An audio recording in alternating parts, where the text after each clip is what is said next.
A designer quoted my friend $800 to plant this flower bed. I built it for about 40 from half-dead Lowe's clearance plants. Every plant in here came off the sad rack, marked down to $1 or $2. Most were leggy, droopy, basically left for dead. One little cart of clearance cast-offs, about $40 out the door, and it ended up looking like somebody charged $800 for it. Here's the honest part. The $800 isn't the trick. The look comes from 3 small things. None about the plant's price. Welcome back, Maggie here. That subscribe button keeps me walking the clearance aisle so your bed doesn't cost a fortune. Quick one for the comments. What's the wildest quote you've gotten from a landscaper or designer? I want to see how bad it gets. Full shopping list is pinned below. Every plant, the soil, the pruners. I walked the aisle and checked it Saturday morning. And last time we woke up dead soil for $0. Today we're waking up dead plants for about $1 a piece. So here's the plan. Rescue the clearance stuff. Plant it in cheap dirt, arrange it like a designer. The finished bed's the payoff. Let's start at the rack. Walk into Lowe's late in the season and there's a corner everybody hurries past. Yellow tags, plants half off, 75 off, sometimes down to $1, what they call the penny markdown. Honestly, that corner is where I do my best shopping. The plants look rough, but rough is fixable. Dead is not. First in the cart, a clearance perennial 4-pack, coneflower type, $1 or $2 on the markdown. This is the bones of the bed. It looked terrible. Wilted, dried out, roots like a dehydrated sponge. But a perennial like this comes back every year, so it's worth saving. Here's the thing about that crispy clearance plant. It usually isn't dying. It's stressed, dried out roots, stuck in a tiny pot, all fixable. Let me show you why. Because once you get the why, you'll never walk past that rack again. Reason 1, the roots. A plant that's been sitting in a pot for months gets dried out, and the roots take the hit first. The fix is almost stupid.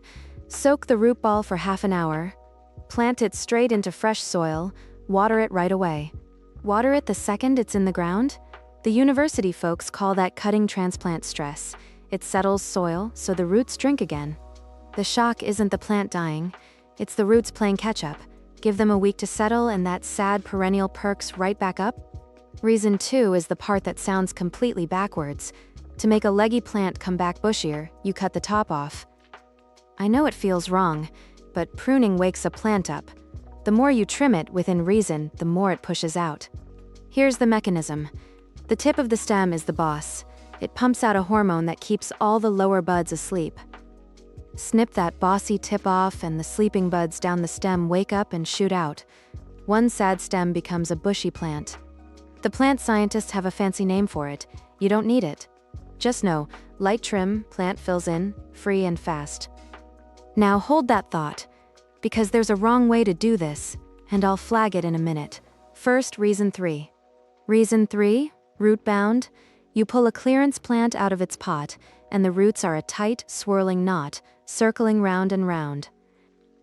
A knot like that won't grow into the new soil on its own. The roots just keep circling the old shape, slowly choking themselves out. The fix takes 10 seconds. You loosen the knot with your fingers and trim off up to maybe 15% of the circling roots. How do you spot it? Roots poking out the drainage holes, crawling across the surface, a pot that's all root and no soil? And the timing's on your side. Spring's the perfect window. The plant's already in growth mode, so it bounces back fast from the repot. So that's the whole rescue. Soak and repot, water right away, a light trim, and untangle the roots. 4 little moves on a $1 plant. Now the part nobody tells you. This trick doesn't work on everything. Some clearance plants are genuinely gone. Know the difference. Skip this one. Before you buy a marked down plant, slide it out of the pot and look at the roots. Costs nothing, saves the rescue. White, firm roots. That plant's alive. Take it home. Dark, mushy, rotten roots that smell off. That one's done. No trick saves it. This isn't me being dramatic. The plant pathology folks are blunt. Once the roots have rotted, you often can't bring it back at all. And the worst root fungus has no fix at all. No fungicide stops it. If the roots are mush, leave it on the rack. Buy the stressed ones, Skip the rotted ones. That one rule does most of the heavy lifting at the clearance rack. And one more thing to skip, the chop. People hear prune to wake it up and take hedge shears to the whole plant. Don't. A careful study actually compared light pruning against hard pruning. Light won. The hard chop stalled the regrowth instead of boosting it. So on a stressed clearance plant, a light trim only, the leggy tip and dead leaves. Cutting it to the ground sets it back. Okay, plants rescued. Now before you reach for the fancy bag of soil, hold on, this is where the garden center really gets you. You stand there, premium bag for 15 bucks, plain one for 5, sure, the cheap one will kill your plant. It won't. Here's the truth. Your plant doesn't care about the brand, it cares about two things. Does the soil drain? And is there nitrogen? The roots need air pockets to breathe and water that moves through. Any light, fluffy mix that drains gives them that. The logo doesn't. And for a freshly moved plant, nitrogen matters more than the fancy numbers. A cheap, basic mix has plenty. Read the ingredients, not the label. If any of this has you eyeing a plant right now, hit like. It tells the channel to keep checking what's worth it. I planted every rescue in a $5 bag of basic mix. Roots breathe, they get fed, they take off, same as the $15 bag. One gentle helper I do use, a cheap root stimulator. A splash right after planting nudges new roots out and eases the move. I'd ballpark 8 to 12 bucks. Check the shelf. And don't dump full fertilizer on a stressed plant. It burns. Roots first, food later. The one tool worth real money is a decent pair of bypass pruners. Mine ran $16 and make that clean light cut every time. And if a plant's root bound, grab a grow pot one size up. A couple bucks, pot it up, untangle, and it finally spreads. So the whole haul, clearance plants, a cheap bag of mix, a little stimulator, pruners, a grow pot, right around $40. Now here's where $40 starts looking like $800. The plants are alive, but alive isn't the same as designed. The expensive look has almost nothing to do with the plants. It's the arrangement, a handful of designer tricks, and I use every one. Trick 1, thriller, filler, spiller. Every full-looking bed has 3 jobs. A tall showpiece, a middle that fills in, something trailing over the edge. My thriller is the salvia, upright purple spikes at the back for height. The clearance perennial and the silver dusty miller fill the middle. And the spiller is that sweet potato vine, the chartreuse one trailing over the front edge. $9 on sale, softens the whole border. One quick note, that vine's an annual, won't come back next year. But for one season of that designer cascade, worth every cent. Trick 2, odd numbers. This one's almost magic. Plant your fillers in groups of 3 or 5 odd just reads fuller to the eye. Here's why. Your eye reads an odd group as one full, lush mass. An even row reads as separate plants, it splits your attention. So 3 coleus together looks like a designer chose them. 2 coleus side by side looks like a sad row of clearance pots. Same plants. Trick 3. Repeat the same little combo down the bed. The pros do this to pull it together and make your eye flow. And the best part, repeating costs nothing. The garden experts literally say it doesn't have to be expensive. Split a plant, replant the pieces. That silver dusty miller is my repeater. I thread it all through, and it ties 2 or 3 different plants into one cohesive, pricey-looking bed. Trick 4, keep it to 2 or 3 colors. I know it's tempting to grab one of everything off the rack. Don't. A limited palette reads as designed and calm. A rainbow of every color reads as chaotic, and chaotic reads as cheap, whatever you spent. Mine's 3 notes, purple salvia, the silver, and that lime vine.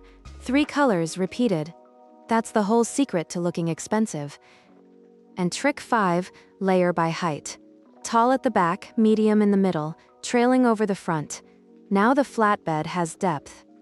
That butterfly bush, a $1 clearance shrub, goes in as the anchor for instant height. Hard prune it in spring and it roars back. So that's the 5 tricks. Thriller, filler, spiller. Odd groups, repeat the combo, 3 colors, layer the height. None of them cost a thing.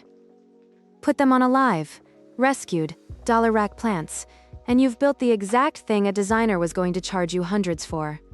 And the cheap upgrade I add once these root in for good. That's a whole video coming up. I'll point you to it. So let's stand back and look at the finished thing, because this is the part that still makes me grin. Salvia spikes tall at the back, silver weaving through. Coleus in odd little clumps, the lime vine pouring over the edge in golden light. Full, layered, 3 clean colors, the whole thing flowing. It honestly looks like somebody planned it on paper and billed by the hour. And every single plant in it was a half-dead cast-off with a yellow sticker, marked down to $1 or $2 3 weeks ago. Rescue the clearance plant. Plant it in cheap dirt that drains. Arrange odd layered groups in 2 or 3 colors. That's the whole $800 look. Same eye that told you a $40 bag was really worth $10. See what the plant needs, not what the price tag claims. Save this video. Next time you walk past that sad clearance rack, future you is going to want this exact plan. And one honest note, because I don't sell magic. The 800 is the designer's number. Not a law of nature, quotes will vary. My neighbor watched me over the fence, then did hers off the same rack. Cost less than dinner. Now the street asks who designed it.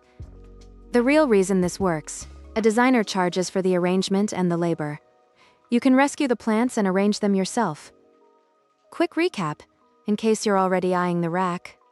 If you do one thing, check the roots before you buy white and firm, rescue it, dark and mushy, walk away. Number 2. Skip the premium bag. Your plant wants drainage and a little nitrogen, not a brand. Read the ingredients, save the difference. And the designer part, odd groups, 3 colors, tall at the back, trailing in front, repeated, 5 free tricks, the whole expensive look. Everyone thinks the designer bed lives in the price tag. It doesn't. It was always 3 little tricks and a yellow clearance sticker.